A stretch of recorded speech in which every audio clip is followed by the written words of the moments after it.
sure you explore Uranus. Exit 163.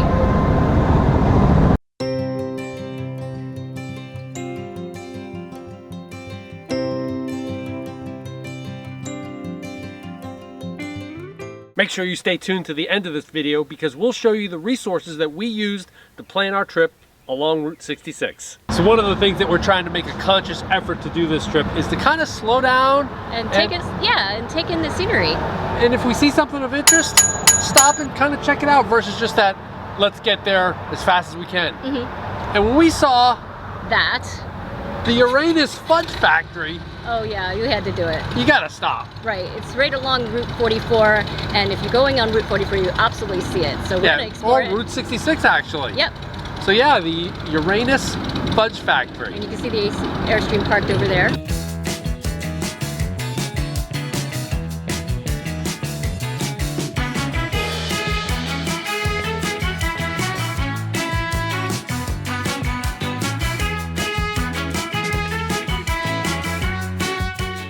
So our next stop is the Route 66 Museum in Lebanon, Missouri, and we're gonna go ahead inside and check it out. I think it's free. It is. But we'll go ahead and see. It's got a nice big wide open parking space here, just about a half mile off the freeway. See the sub. So let's go see what it is. So what are you seeing, Sid? Well, this is not a Route 66 museum. This is a Route 66 Lebanon museum. Yeah, so they're showing part of, because apparently there was a confluence of roads here with 66 and another popular road, and there were some taverns and gas stations here in Lebanon. And a bunch of hotels as well. Yep. So this was a big spot for Route 66, I guess. It's actually in a library, which is a little weird. Yeah, it's in a library, but interesting nonetheless. It's kind of like a recreation diner, huh? Yeah, it is, and that's a very, very old core pinball machine.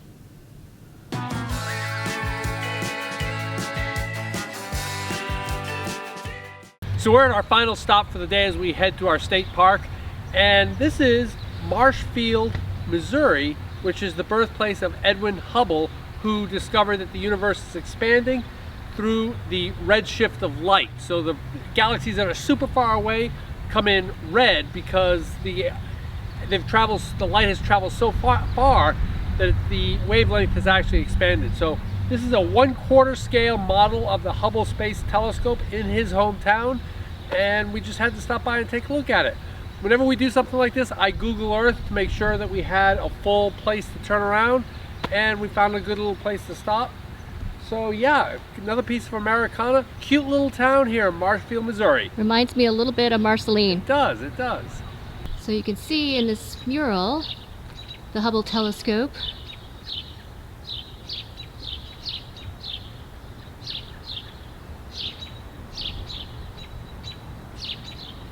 As we looked at the mural closer, the tornado with 1880 caught our eye, and also the gravestones, and so we wanted to do some more research. Yeah, on April 18th, 1880, a massive F5 tornado with winds in excess of 200 miles per hour hit Marshfield dead on, destroying almost every single building in the town and killing 99 people. As we crossed into Oklahoma from Missouri and spent the night, that meant we could officially claim a new state for the Luv Sub. And that means I get to fill in a new state on my little map that I keep hung beside the door. So we've stopped here at the Blue Whale in Catoosa, I think it is, Oklahoma. Yep. And it was built in 1971. In the early 70s. By an individual whose wife really liked whales. And collected them. And so he built this for her birthday or something, right? It was for an anniversary. Anniversary. Yep. So it's right along the roadside here. You can see we're kind of parked. It was once part of a water park, but it fell in disrepair when the water park went out of business, and now they've repainted it and restored it for the city. Yeah, it's one of the just places of Americana to stop along the way. So let's go ahead and go for a walk on it. Yeah, let's see it. Check it out. All right, as we're entering the beast here. So it looked like at one point it had a ladder to go up to a second level up at the top, but they boarded that off. And it was once, because this was a water park, once had a slide on both sides.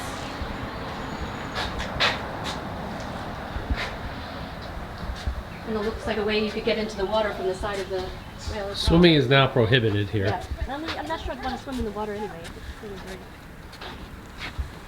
It's pretty cool though. And there's Route 66. The whale tail. Yeah, it's a whale tail. Looks like it had some lights in the back too. Portion aficionados will know the reference to the whale tail. So this was all part of the little amusement park that they turned this into once the whale became so popular, and I think this is just the remnants of it. Like these little mushrooms here, they're kind of industrial looking. This looked like there was something here, like a merry-go-round or something. Who knows, right? It's all fallen into disrepair. It's like a wooden boat thingy. Yeah, like it was like a Noah's Ark or something.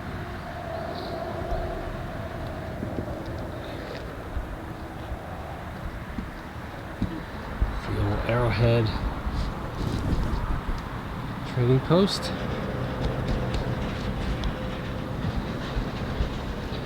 Let's see what Sydney's discovered. Nothing too great. Just abandoned little park stuff. So I'm out front of Ikes Chili, and this is a popular place on the old historic Route 66. This was established in 1908, and originally chili was considered sort of a plebeian kind of food, but it gained in popularity, and it has a similarity to the Cincinnati chili in that it's served similarly with spaghetti and cheese and all the toppings. So we're going to see how it compares. All right, let's head on in. So what'd you get here? Say. So I got the chili. Okay. And it's supposed to be their famous chili, and it's supposed to be very, maybe similar to Cincinnati chili. We're gonna see.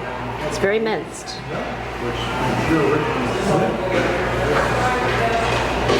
Does it get the spices or? Similar in texture, but doesn't have the spices that the Cincinnati chili has. Okay. More of a traditional chili powder kind of flavor? More of a traditional chili powder flavor, very meaty tasting. Okay. So it's good. And the two biggest drink glasses I've ever seen. So And I got the Oklahoma famous onion burger, which they say is just, it was born in the Depression era, and it's just a simple burger, onions, cheese, and that's basically it. So let's go ahead and give it a shot. It looks potentially messy. It looks messy. Very good. Just plain and simple with a little bit of mustard. Excellent. So a couple interesting condiments on the table. This is vinegar here, and something you don't often see is chili powder. So I'm going to try both of those in my chili, and we're going to see how it turns out.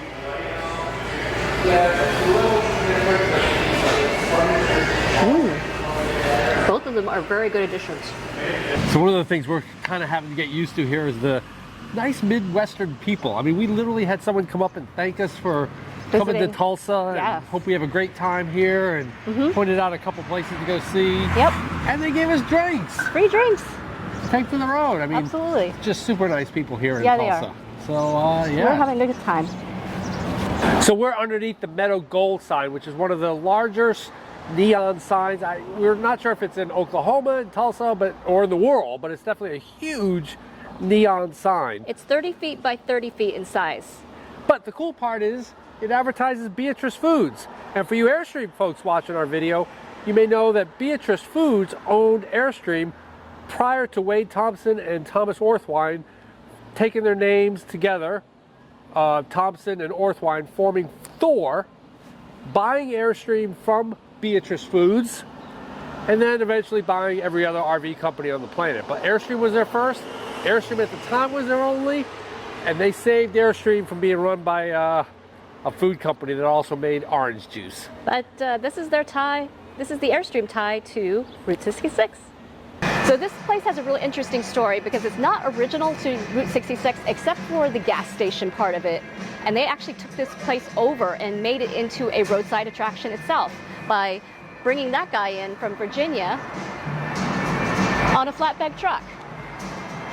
And so it's just adding to the ambiance here, and I think that's fantastic. And the state of, is it the state of Oklahoma, or was it the city of Tulsa? I think the city of Tulsa says that they will provide up to $10,000 grant for neon. For neon, just to add to the atmosphere along this road. So I think that's fantastic. And the lady we were talking to said that the 100th anniversary of Route 66 is coming up in 2026. Yes. So they're really gearing trying up to for that, push it up and get it going. Yep, absolutely.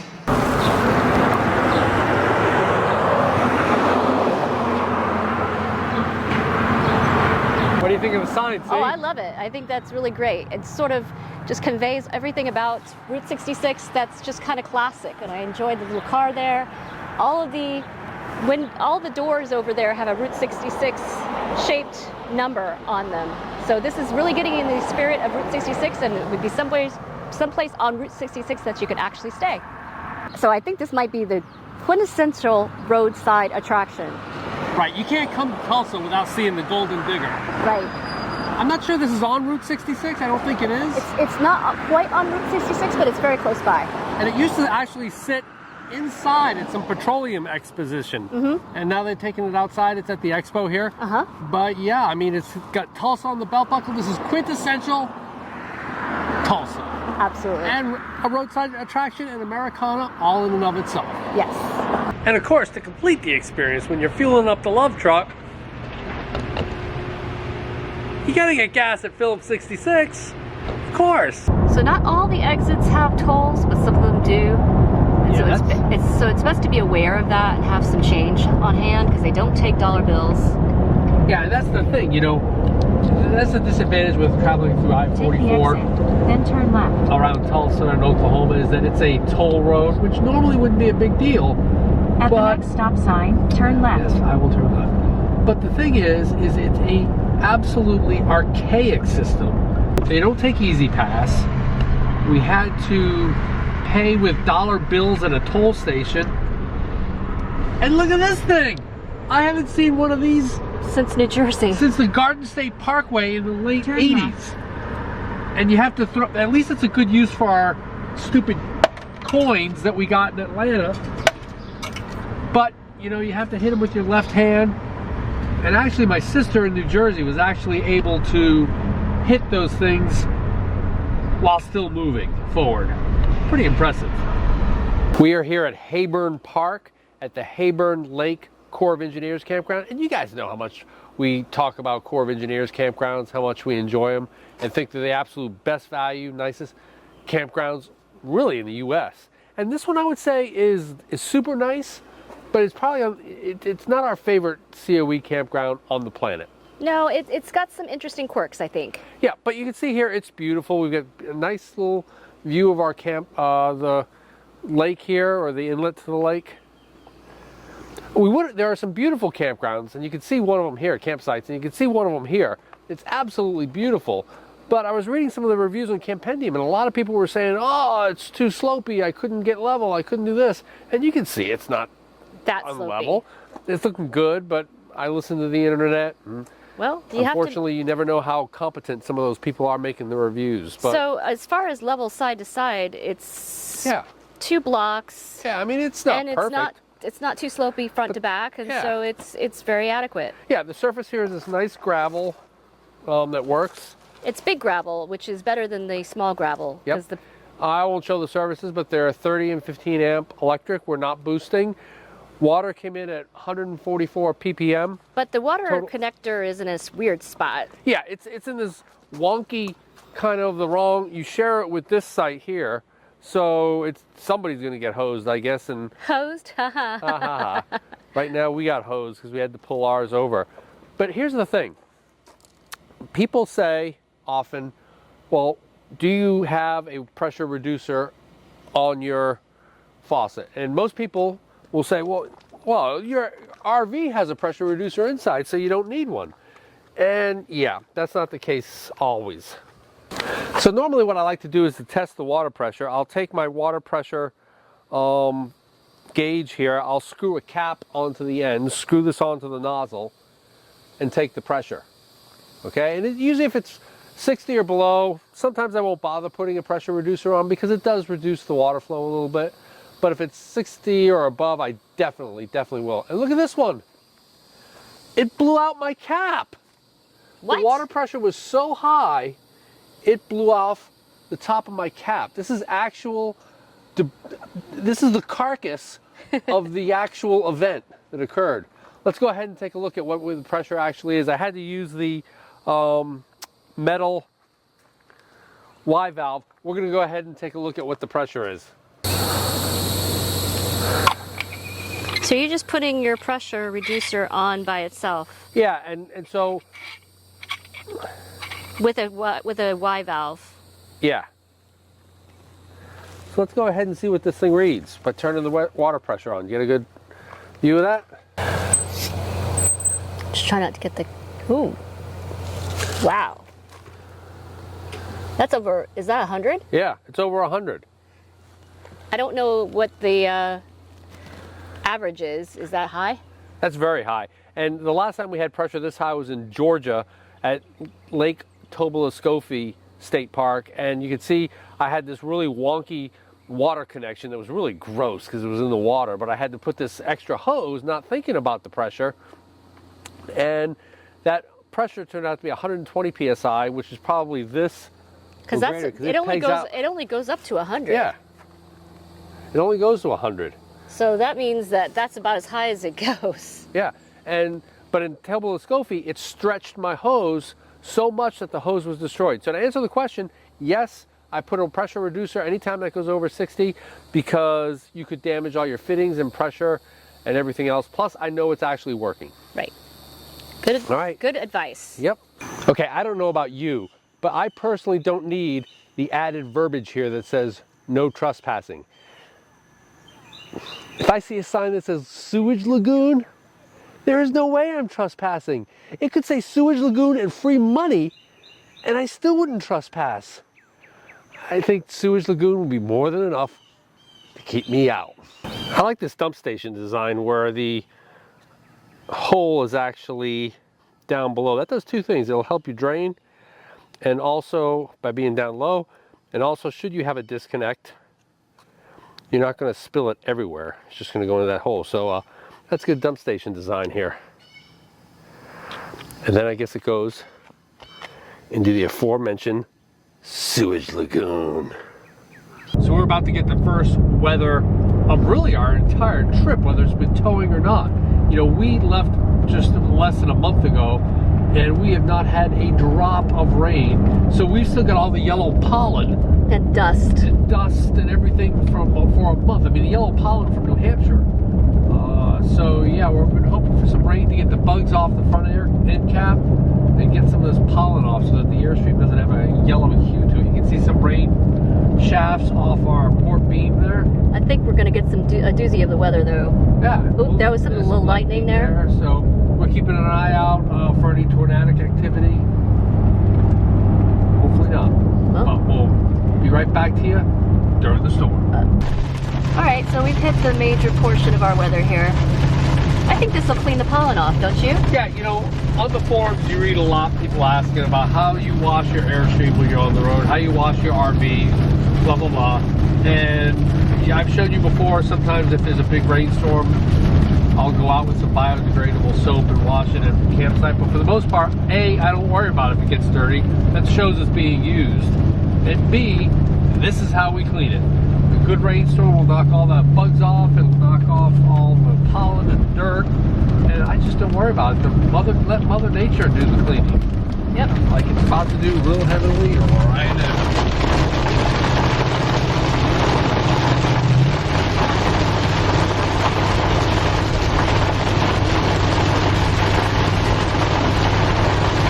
The other thing, I will not stop on the interstate for rain like this. I just consider that to be far more dangerous to stop. There's been one or two occasions where we pulled over in a rest area. So we always get off first. We'll get off the highway at a gas station or something before we will stop on a highway. So we'll just Barrel through the rain. Mother Nature's car wash. All right, well, we're going to go ahead and end our tour of Route 66 right here at Foss State Park, right outside of Clinton, Oklahoma. Plan to continue on our Route 66 trip to Amarillo, but we got washed out at Palo Duro Canyon State Park because of some flooding, I guess. But it just emphasizes why it's so important to us, at least, to have really flexible plans. You never know what's going to happen on the road. Absolutely.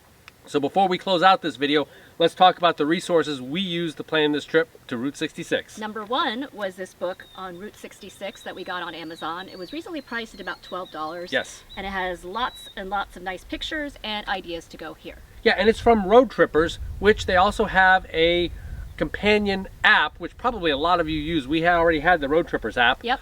But yeah, so that was the primary resource. The secondary resource, we made a point to stop at the the Oklahoma state line and pick up this book on the Oklahoma portion of Route 66. This book was really helpful for the Missouri portion. And it also had some ideas for the Oklahoma as well. So yep. And this is where we got a lot of that from. So both of these two resources were very helpful. So if you like this video, give us a big thumbs up. And if you think we've earned a subscription, click the subscribe. And comment below if you've been on Route 66 and what your favorite site you saw. Because we come out with RV and Airstream related videos just like this one every Tuesday. Thanks for watching.